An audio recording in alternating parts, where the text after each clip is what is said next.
여러분 안녕하십니까? 박찬종 변호사님 모셨습니다. 어서 오십시오. 안녕하십니까? 네. 선거 결과 어떻게 기분 좋으셨죠?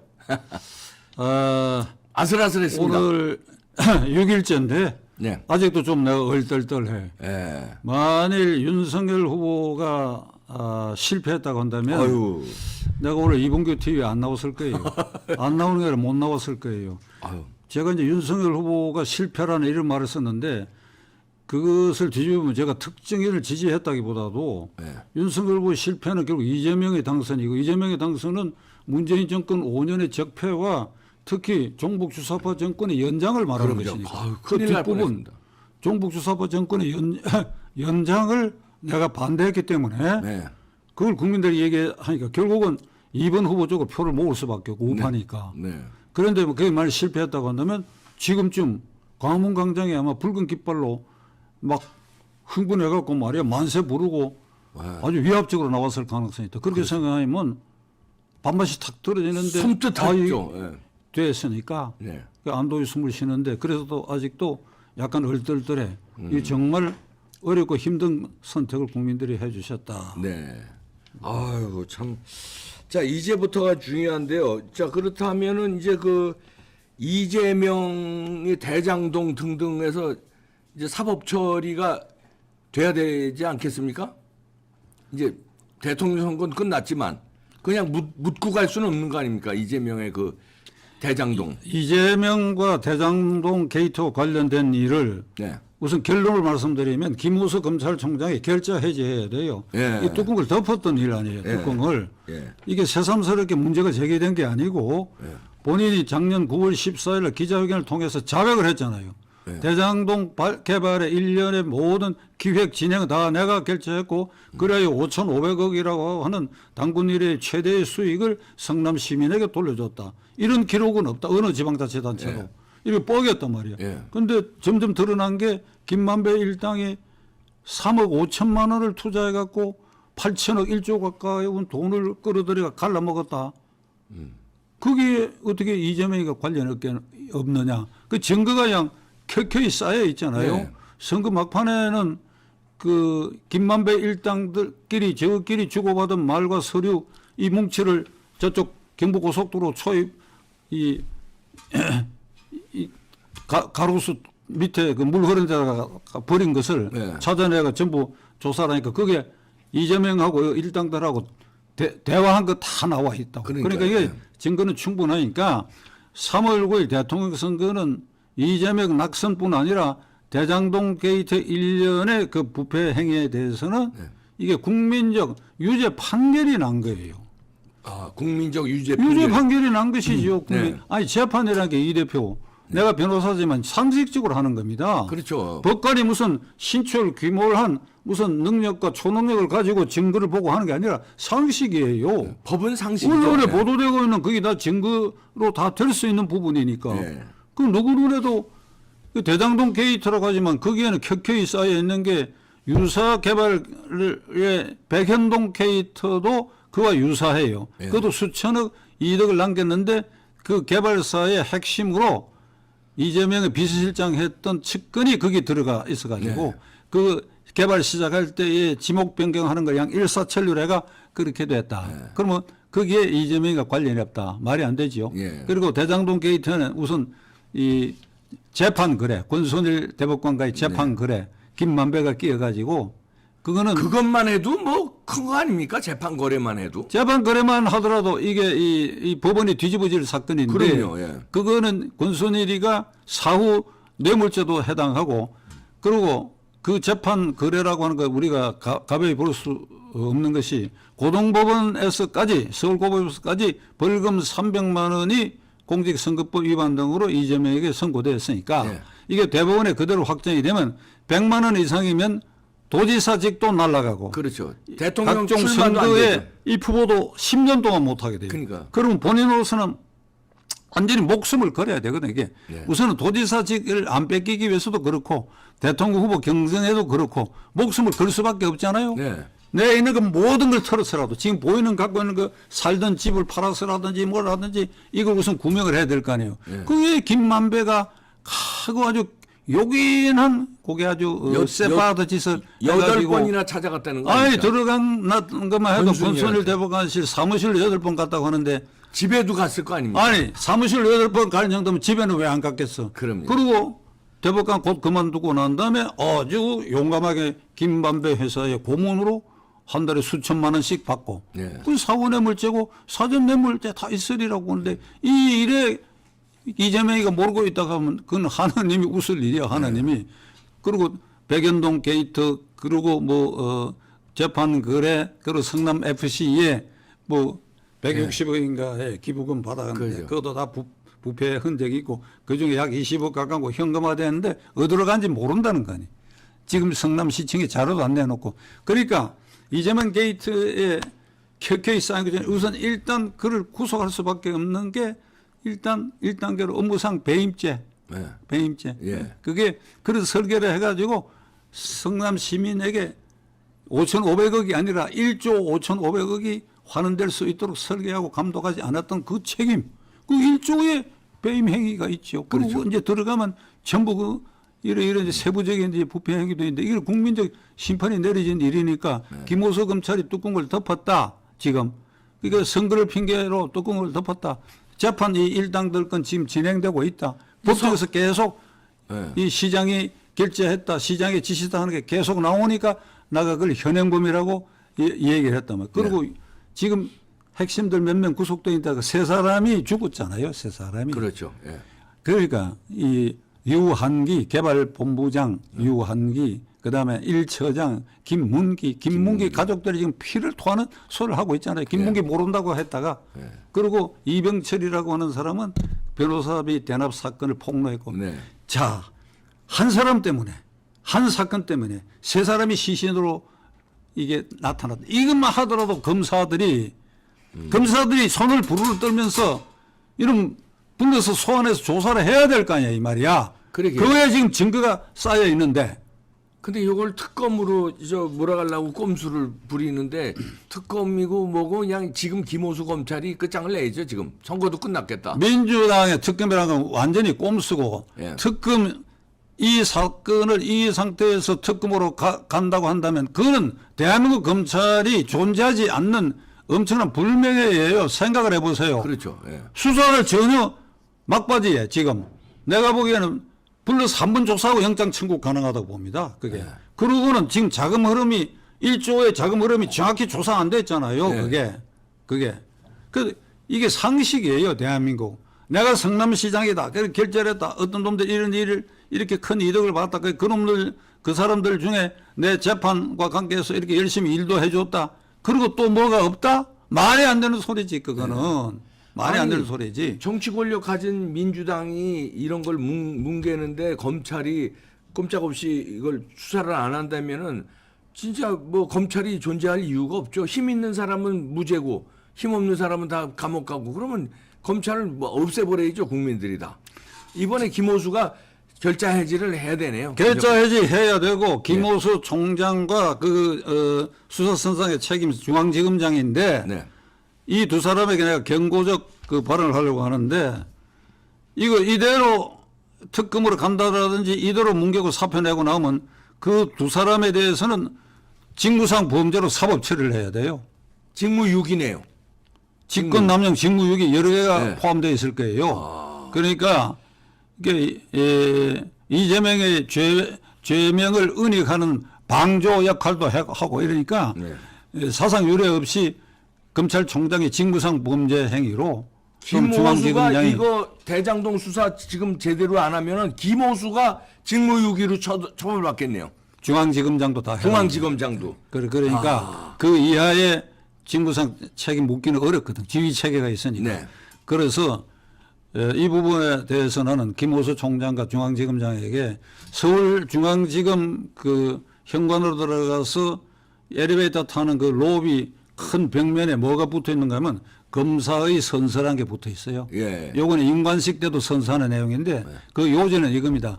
나는 국민의 검사로서 파사 현정의 기수가 되겠다. 파사 현정. 사악한 걸 깨고 올바른 걸 바로 세우는 파사 현정 기수가 되고 그 악에 맞서는 국민의 검사가 되겠다. 그 악에 맞서. 그럼 이게 거악인데. 그 악이지. 이게 그 악 중에 거악이죠. 그 악이지. 예, 예. 그러니까 이걸 보고 검사들이 출퇴근하고 대검에도 아마 있으라고 생각하는데 예. 그 신임 검사 발령할 때에 총장 앞에서 이게 다 선서하잖아요. 예. 그러니까 검사 통일체 원칙에 의해서 이걸 지금 상기해야 돼. 몸보신할 생각하고 빠져나갈 생각하고 이게 얼마나 그러고 지금 문재인 정권 검찰 개혁이라는 게 기껏 그래 이런 사건을 뭉개는 검찰총장으로 김호수 같은 사람 앉히는 그게 검찰 개혁입니까? 그게? 이제 자기네들 봐주는 게 검찰 개혁이죠. 그리고 윤석열 같은 사람 찍어내리는 게 검찰 개혁. 검찰 개혁한다고 이렇게 내세운 김호수가 지금 처벌받게 생긴 이게 검찰 개혁이냐. 다시 검찰 개혁을 해야 돼 지금. 그러니까 이런 걸 부끄럽게 생각한다 그러면 하느님에게 기독교 신자가 라면 하느님에게 아니라면 저 하늘을 쳐다보고 내가 이 천벌 받겠구나 이렇게 생각을 한번 해봐야 되는. 예. 그래서 그런가요? 윤석열 대통령 당선자가 검찰 출신에서 그런가 그쪽 개혁을 하기 위해서 민정수석실을 없애고 특별감찰관을 다시 부활한다고 그러는데 그거는 잘하고 있는 거죠.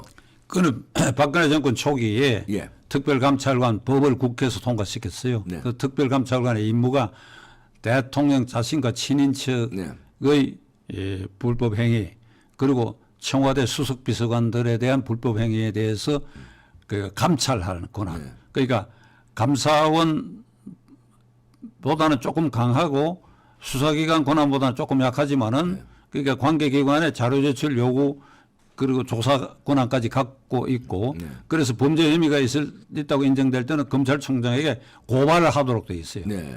그러니까 이게 있다고 한다면 대통령 주변의 부패는 상당히 방지할 수 있다. 그래서 박근혜 대통령 때 임명됐던 감찰관 이름이 이 무슨 수인데 네.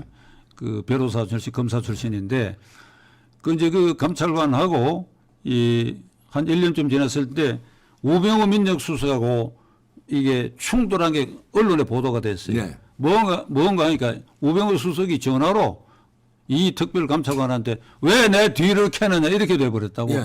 그러니까 무슨 소리 하느냐 나는 법대로 했을 뿐이다. 이게 노출이 돼버렸단 말이에요. 네.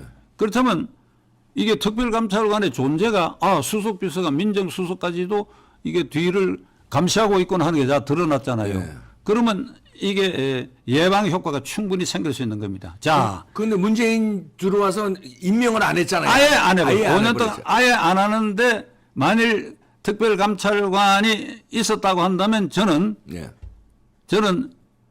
꼭 그렇게 확신은 못하겠지만 저는 울산시장 부정선거 사건은 아예 예방이 됐다.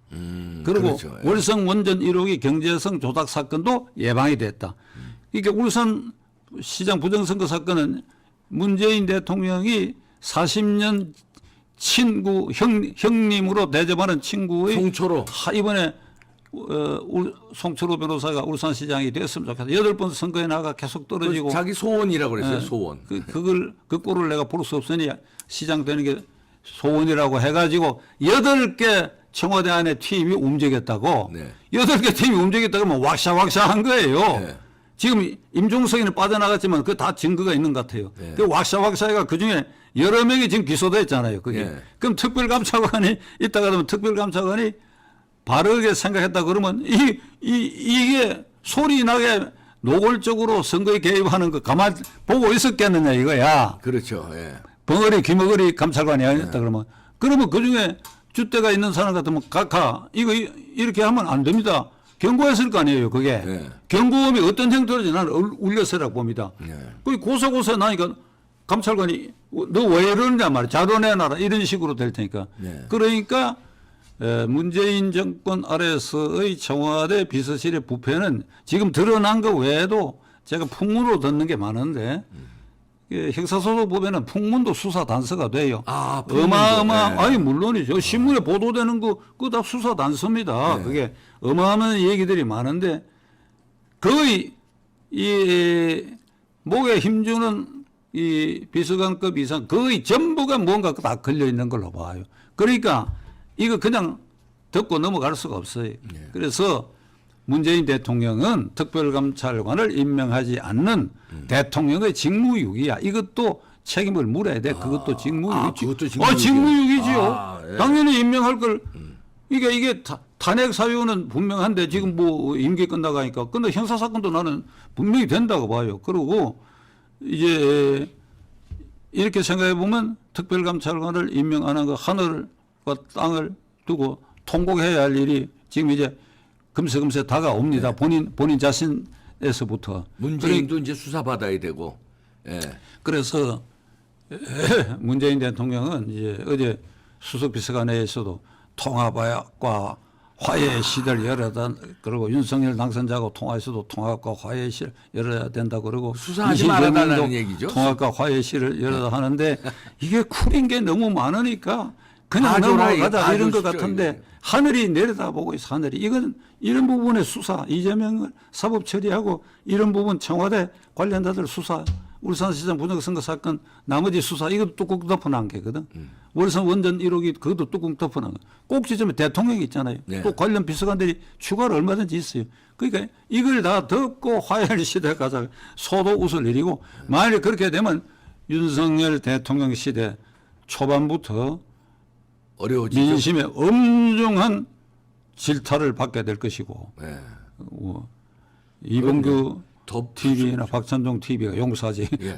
않을 것이다. 볼 수가 없습니다. 그래서 그럴 일은 안 할 것이다. 그런 일은 안 생길 것이다. 이게 없던 걸 후벼내 가지고 없어 보이는데 후벼내 가지고 무슨 사법 처리한다 그러면 이게 정치 보복으로 보인다 이렇게 할 수 있겠죠. 이 드러난 걸 어떻게 하느냐 이 말이야. 예. 드러난 걸. 예. 그러니까 봉합과 통합을 구분해야 된다. 네. 그 요즘 다시 화제되는 게 문재인이 대통령 취임식 때 그 장면이 다시 떠오르고 있습니다. 취임식 때 여러 장면들이 취임식 때. 문재인 취임식 때 그게 장면들이. 예. 2017년 5월 10일에 예.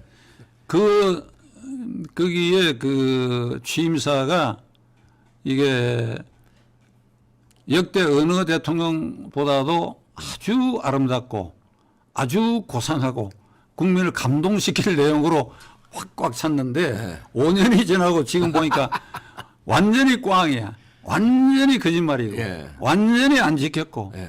그 뭐 여기서도 얘기한 바가 있으니까 예. 눈에 설명 안 드리겠는데 그건 한번 시청자들이 한번 상기하시기 위해서 헌법에 손 얹고 이게 헌법적 약속한 게 예. 오늘 이 순간부터 국민 통합의 시대가 열린다. 아유. 나를 지지하지 않는 국민도 다 포용하겠다. 역겹습니다. 그리고 예. 나를 비판한 사람도 예. 능력 있는 사람은 이게 발탁해서 쓰겠다. 그리고 수시로 기자회견을 하고 광화문 광장에 나가고 광화문 시대를 열겠다고 그렇죠. 그래요. 예. 광화문 광장에 나가고 남대문 시장에서 소주잔을 기울이면서 젊은이들과 상인들과 예. 격이 없는 교감을 하겠다. 그리고 수시로 기자회견을 하겠다. 새빨간 거짓말들입니다. 새빨간 거짓말이었어. 지금 역대 대통령으로서 기자회견 횟수가 제일 적은 게 예. 1년에 한 번씩밖에 안 했거든요. 예.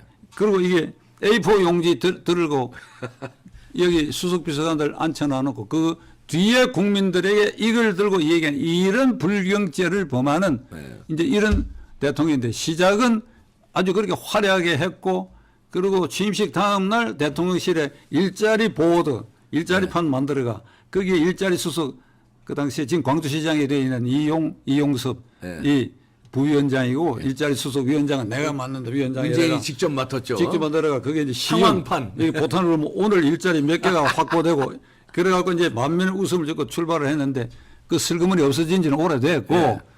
자 그동안 우여곡절 뭐 소통 전혀 안 했고 뭐 이렇게 정책 전부 실패해버렸고 소주성 실패하고 원전 다 파기해버리고 잘한 거 하나도 없고 이게 종북 주사파 시대 열었고 그런데 결론이 어떻게 났느냐 눈물을 흘리는 걸로 결론이 났어. 네. 어제 그저께 박경미 청와대 대변인이 예. 문재인 대통령의 카멘트 말씀을 이제 선거 결과에 그러니까 대한 커멘트. 결과에 대한 코멘트 윤석열 후보의 당선을 축하하고 그를 지지한 분들에게서 축하를 보내고 그러나 곁들여 그 말하자면 이재명 후보를 지지해서 안타깝게 생각하는 하고 있는 분들에게도 위로의 말씀을 드린다. 요 대목에 눈물을 쏟아버렸단 예. 말이야. 그러니까 예. 어느 언론은 그랬다가 징징거린다고.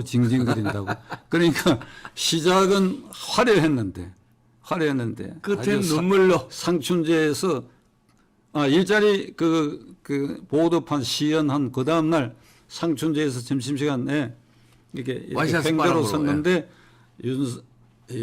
문재인, 임종석, 조국 등등 이렇게 쭉 써가지고 이렇게 셔츠 바람으로 커피 딱 들고. 이 자를 들고 이렇게. 폼 저는 잡았었죠. 예. 그 문재인 후보를 후보 시절에 공개적으로 비판도 안 했고, 그리고 박근혜 대통령 좀 뭐 거시기하지만 박근혜 대통령도 지지해달라고 하는 거 다 양쪽이 다 지지 다 거부했고, 그리고 투표 사실 안 했어 나는. 그 선거에는 안 했어. 그런데 그걸 딱 보고 야 이게 박근혜가 불통 때문에 망쳐버렸는데 이거 정말 거꾸로 잘하겠구나 했더니 웬걸 아이고. 그게 완전히 쇼. 사기요, 사기극입니다. 일대 기만극, 그렇죠. 기만극, 화려한 기만극을 우리는 한 페이지를 넘기는데 그냥 넘길 수 없다. 아주 처절하게 말이지. 이제 사법 처리 대상 다 드러난 거 있잖아요. 그건 그럼요. 처절하게 예. 윤석열 대통령 시대 하지 않으면 안 된다 이게. 네. 지금 마지막에 문재인 임기 마지막에 이제 이명박 대통령 사면 카드를 꺼냈는데 김경수 사면도 같이 끼워 맞추기로 꺼냈어요. 근데 대통령선이 아닙니까 이거? 그 언론 보도인데 내일 점심시간에 그 만난다는 거 아니에요? 이제 그 이명박 대통령 사면은 균전상 해야죠. 박근혜 대통령 연말에 그건 했으니까. 무조건 해야죠. 예. 그 형도 박근혜 대통령 적게 받았잖아요. 네. 그건 정치적 범죄라고 봐야 되니까. 그런데 김경수는 아주 선거법 위반에 아주 그 범죄가 악랄한 범죄거든요. 네. 그 단순 형사 사건인데 징역 2년을 받은 사람을 문재인 대통령 측근이라고 하고 그 이명박 사면에 끼워 넣기로 그렇게 해서는 윤석열 당선자가 그게 절대 동의하면 나는 안 된다고 생각해요. 그건 김경수가 2년이니까 복역 성적이 좋으면 절반 이상 살고 난 다음에 가석방 대상이 되니까 본인이 그런 노력으로 가석방 될 생각을 해야지 사면으로 빠져나가려고 하는 것은 사면해버리면 다음 선거도 또 나가고. 그럼요. 그러니까 그건 안 돼. 되죠. 아니 부정선거를 저지른 사람인데 아니, 드루킹으로요. 그건 절대 맞아. 단순 형사 사건이라 부정선거야. 부정선거 그럼요. 사건에 말이지. 그거를 갖다가 사면을 해주면 안 되죠. 그거는. 그 드루킹 사건은 당군 이래의 최대의 무형적인 부정사건. 그러니까요. 3.15 부정선거 사건은 종이 쪽지 투표지를 막 집어넣고 빼고 했지만은 이건 무형적인 SNS 시대에 말이야. 여론을 조작했다. 절대 용납할 수 없다. 근데 그거를 이명박 대통령하고 끼워 팔기라고 그럴까? 그렇게 하면 절대 윤석열 당선인이 지난번에는 박근혜 대통령 됩니다. 사면이 그 본질이 아니고 이석기란 자를 한명숙 이석기 한명숙 사면해주기 위해서 박근혜 대통령을 끼워 넣었는데 이번에 이명박 대통령 사면에 김경수를 슬며시 끼워 넣기는 용납될 안 수 되죠. 없다. 이건 윤석열 당선인이 응해. 그러니까 이봉교 TV 시청자들이 그 청와대 댓글 좀 많이 올리세요. 예, 그러죠. 청와대 댓글 좀 많이 올리세요. 네. 지금 또 총리 이제 인준이 남아 있는데 김부겸 총리설이 나오고 있습니다. 그건 어떻게 보십니까? 이게 부자연스럽지요. 예. 정권이 바뀌었으면 새로운 대통령이 이제 새로운 총리를 임명해야 되는데 총리를 새로 지명을 해도 민주당이 공개적으로 윤석열 당선자 마음대로 안 될 것이라 공갈을 때리고 있잖아요. 공갈 애들 말로. 협박입니다. 정청래를 비롯해가지고. 대놓고 협박하고 무슨 있어요. 완전히 적군 취급해갖고. 그러니까 한국의 민주주의에 대해서 이번에 서방 언론, 외신들이 어떤 칭찬을 하는 거니까 대한민국 위대한 나라다 이거야. 이게 자유민주주의, 시장경제, 법치주의를 지향하는 자유민주주의 국가에서 대한민국이 보인 이번에 이 선거 결과 그 과정 결과는 대한민국이 말이지 1등 민주주의 국가라고 이게 이제 칭송을 받고 있다 이 말이죠. 그러니까 요 얘기를 하니까 다시 김호수 생각이 떠오르는데 아니 전 세계 서방 언론으로부터 우리 국민이 위대한 국민이고 위대한 대한민국이라고 인정하는데 검찰은 이게 똥통에 지금 휴관계 있지 않냐. 그런 점에서도 김호수는 정신을 차려라 이 말이고 그 다음에 그렇게 됐으니까 이게 이제 민주당도 특별한 흠결이 없으면 총리 지명자를 동의를 해줘야 되는데 안 그럴 것 같다는 게 지금 현재 분위기거든. 네. 이게. 그 민주당도 이게 발상 자체가 어떤 사람을 내놓은지 보지도 않고 덮어놔놓고 맡겼다 이런 식으로 나오니까 네. 그러니까 이제 김부겸 카드로 그대로 유지하면 편하긴 편하지요. 네. 그러나 새술은 새 부대 담는다고 하는 것에 대해서 그게 이제 흥을 남길지 않겠느냐 하는 이제 이런 생각을 하는데 이 대목에서 제가 시청자 여러분들에게 이 공개되지 않은 비화를 소개해 드려야 되겠습니다. 예, 예. 아, 예. 87년 이제 6.29 선언으로 이제 헌법 개정이 착수됐거든. 네. 이게 체육관 선거에서 노태우 당시 민정당 후보가 대통령 직선제 받아들이겠다 이랬으니까. 그래서 이제 여야가 이제 헌법특위를 구성하고 각 당에도 헌법특위가 만들어졌는데 그때 제1야당이 통일민주당, 네. 고문 김대중, 총재 김영삼, 그 정책위 의장, 아, 제가 변호사님이 박찬종. 정책위 그래서 의장. 예, 예. 당내의 개헌특위가 위원장은 강남 출신이었던 이중재 의원 그 양반이 부총재였기 때문에 네. 위원장, 네. 간사는 나 네. 이렇게 해갖고 이 헌법 개정의 방향에 대한 관견서를 만들어 가지고 네. 김영삼, 김대중 두 어른에게 네. 이제 결재를 받았는데 제가 만들어 가지고 이중재 위원장하고 다 이게 아주 탁견이다, 아주 훌륭한 안이다 이러고 이게 만들어진 게 정부통령제. 아, 대통령 미국식으로 미국식으로. 세트로. 예. 그러니까 그건 투표할 때도 그 세트에 투표하는 거죠. 그럼요. 예, 예. 그렇게 하고 그 대통령 유고 시에는 그러니까 자동으로 부통령이 올라가요. 선거. 예. 만약 이렇게 됐다 그러면 이 박근혜 탄핵 사태 후에 저런 소용돌이 없지요. 부통령이 승계하면 되니까. 네. 그리고 그러면 부통령 유고 시에는 어떻게 하느냐? 그것도 미국 예를 따라 가지고 미국에서 실제로 부통령이 유고됐을 때 하원 닉슨 의장이죠. 대통령이 애근의 부통령이 정신질환이 발견돼 갖고 그만뒀을 때 하는 걸 내가 기억을 하고 있을 때 어떻게 하는 거니까 대통령이 지명을 해요. 누구로든지 나 부통령 이 사람으로 후계자를 삼겠다 그러면 국회에서 하원에서 다수결로 종다수결로 네. 과반수 이상 출석의 과반수 찬성으로 그냥 후리패스 시켜줘요. 그걸 제동 걸지 않습니다. 그 대통령 의중이니까. 요래 채워진 사람이 포드 부통령. 네. 그러니까 예. 포드 부통령은 선거에 의하지 않고 지명대가 부통령이 되고 나중에 그러다가 대통령까지 되죠. 예? 닉슨이 탄핵으로 물러나니까 네. 재선되고 1년 만에 탄핵으로 물러나니까 포드가 다시 승계를 했다고. 그러니까 선거에 의하지 않고 부통령이 되고 대통령이 된 사람 그 유일하죠. 케이스가 부통령이 승계한 경우는 아마 한두 번 있을 거예요. 그러나 이처럼 처음부터 아주 선거에 의하지 않고 부통령이 되고 한 것은 처음이에요. 요걸 이제 내가 관견서에 네. 이렇게 미국의 제도다. 그리고 임기를 6년 단임 하고 국회의원 임기를 3년 중간 심판을 받아. 그러니까 이게 이 대통령 선거와 국회의원 선거를 딱 규격에 맞춰서 하도록 지금은 이 들쭉날쭉하게 돼버렸단 말이에요. 예. 왜 이게 대통령 유고시에 새로운 대통령 뽑다 보니까 이게 안 맞게 돼 있단 말이에요. 예. 그러니까 이렇게 이제 딱 하고 총리는 없앤다. 총리직 없앤다. 그냥 부통령이 있으니까. 예. 이 제1공화국의 그 초대 때 그 헌법에는 총리제가 있어가 이범석 장군이 초대 총리를 했죠. 그러다가 그 뒤 56년 개헌되면서 53년 개헌되면서 총리제를 없애버렸어요. 네. 대통령 책임자라서 총리는 필요 없습니다. 그게. 네. 그 현재 지금 총리도 운영해봤지만 그건 완전히 글쎄, 바지사장 헛개비 비슷하게. 자리야. 헛개비. 조금 좋은 말로 하면 시위 소찬의 자리야. 제사 지낼 때 여기 지방을 쓰지 않아요. 예. 학생 누구 벼슬 아니면 2조 판서 암흑에 이게 무슨 요 써붙이는 게 있거든. 예. 그러니까 거기에 국무총리 그리고 앞에 밥상 차려놓은 거 그걸 먹는 요걸 시위 소찬의 자리다. 예. 이게 빈 껍데기에 요 밥상 차려주는 그거나 먹는 자리다. 실제로 권한 행사가 안 되고 예. 그런데 이게 붙게 된 것은 제가 처음에 초안으로 만들었던 부통령제에서 걸려버린 거야. 이게 무슨 소리고 말이야.